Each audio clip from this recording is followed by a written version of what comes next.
Welcome. In this video I will show you how to check the system memory usage on your JVC Smart TV.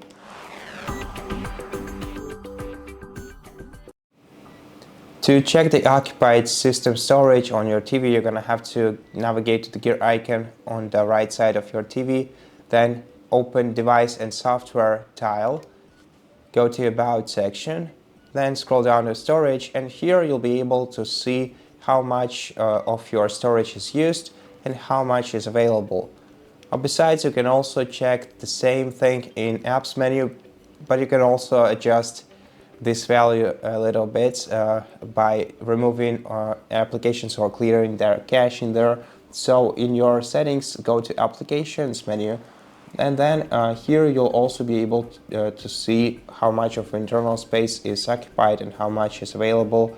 You can clear all applications caches in here by selecting this option, and you can manage installed applications and uninstall them, uninstall the one that you don't need by selecting an app that you want to uninstall and selecting uninstall option or offload if you don't want to fully uninstall it. And that's how we do it. So thank you so much for watching this video. If you liked it, please consider subscribing to our channel, leave us a like and a comment below, and I'll see you in the next one.